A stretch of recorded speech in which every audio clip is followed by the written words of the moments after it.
par le biais de sa conférence « S'imposer le virage » qu'il est venu présenter le mardi 7 février dernier au Château-Vaudreuil, Léopold de Turgeon avait une mission bien particulière: aider les détaillants à se démarquer dans un secteur clé de l'économie qui avance à toute vitesse. Voici le compte-rendu de ma rencontre avec lui. Le commerce de détail peut avoir plusieurs variables. Le commerce de détail peut être ce qu'on appelle, nous, des briques et mortiers. Donc, physiquement, il y a un local, puis on vend des produits. Mais un commerce de détail pourrait être aussi virtuel. C'est de la vente en ligne sans aucun magasin. Donc, il y a plusieurs définitions au commerce de détail. Il y a des grands commerces de détail, Walmart, Costco, etc. Il y a des intermédiaires, La Vie en Rose, Souris Mini, etc. Puis, surtout, il y a 25 000 petits commerçants qui ont 50 employés et moins. Donc, c'est à peu près la composition du commerce de détail au Québec. Ce que j'ai voulu faire dans cette conférence-là, c'est dire aux détaillants qu'il faut s'imposer le virage. S'imposer le virage, ce n'est pas seulement que s'imposer un virage technologique, mais c'est aussi s'imposer un virage au niveau de la vision, au niveau de la perception des consommateurs. Donc, c'est tout le changement que nos décideurs doivent accomplir pour rejoindre au bout de la ligne le consommateur. Bien, pour s'imposer le virage, en fait, dépendamment quel type de détaillant que vous êtes, mais disons qu'on va parler des plus petits détaillants, donc 50 employés et moins, la première chose qu'il faut, il faut s'assurer de s'approprier les technologies.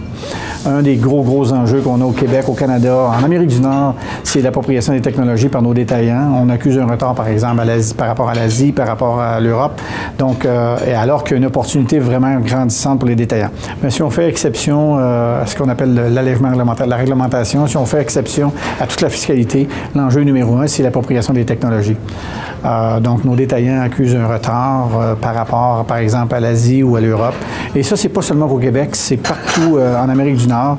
Il y a un décalage en ce qui se passe à l'extérieur et chez nous, alors qu'il y a une opportunité très grande pour nos détaillants de rejoindre le consommateur là où il est. Vous savez, 82 % des gens magasinent sur leur tablette avant d'aller acheter. Ils achètent dans les magasins et ou encore sur le web.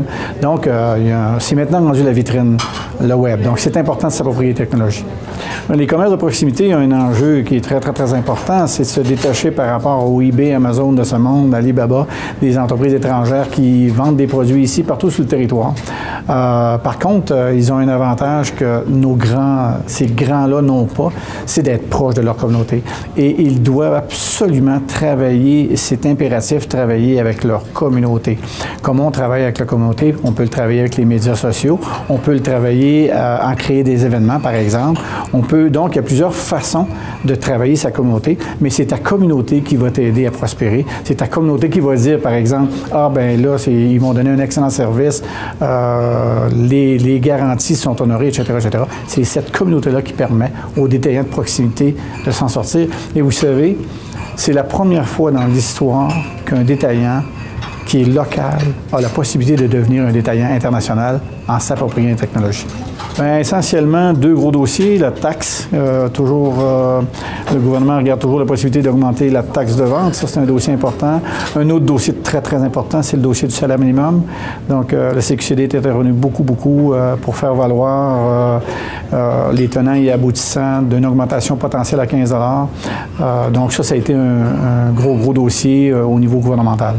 Ça prend du courage, de la détermination et de la créativité. Je pense que si on a ces trois éléments-là, il y a moyen de s'ajuster en 2017 et de prospérer pour les années à venir.